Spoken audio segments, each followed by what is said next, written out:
জুটিতে ফিরছেন রুবেল শ্বেতা। বিয়ের পর প্রথমবার ধারাবাহিকে নায়ক নায়িকার চরিত্রে দম্পতি।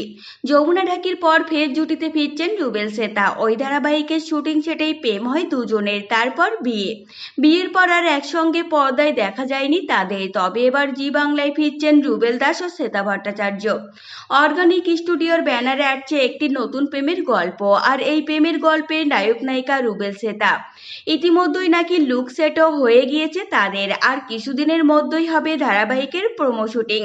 বিয়ের পর যদিও তারা জুটি বেঁধে জি বাংলার বিভিন্ন রিয়েলিটি শো বা বিশেষ পর্বের অনুষ্ঠানে এসেছেন, কিন্তু নায়ক নায়িকা হিসেবে দেখা যায়নি। রুবেল শ্বেতা জুটিকে দর্শক যেমন পর্দায় দেখতে পছন্দ করেন, তেমন পর্দার বাইরেও তাদের কেমিস্ট্রি নিয়ে কম চর্চা হয় না অনুরাগী মহলে। তাদের জুটিকে ফের পর্দায় দেখা দিচ্ছে বহুদিন ধরেই ছিল দর্শকের। এবার ইচ্ছা পূরণের পালা।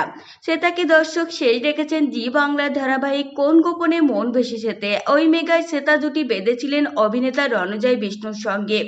অন্যদিকে রুবেলের শেষ কাজও ছিল জি বাংলাতে তুই আমার হিরোতে নায়কের চরিত্রে দর্শক দেখেছিলেন তাকে। রুবেলের বিপরীতে দেখা গিয়েছিল অভিনেত্রী মোহনা মাইতিকে। দুই মেগা শেষ হওয়ার পর থেকে খানিকটা বিরতি নিয়েছেন রুবেল শ্বেতা। যদিও দুজনে জানিয়েছিলেন ভালো চরিত্রের প্রস্তাব পেলে অবশ্যই কাজে ফিরবে। এবার একেবারেই জুটিতে চমক দেবেন এই তারকা দম্পতি। প্রসঙ্গত বর্তমানে টিআরপি ধারাবাহিকের শেষ কথা। রুবেল শ্বেতা মানে টিআরপিতে বাজিমাত, তারা থাকা মানে হিট সেই ধারাবাহিক।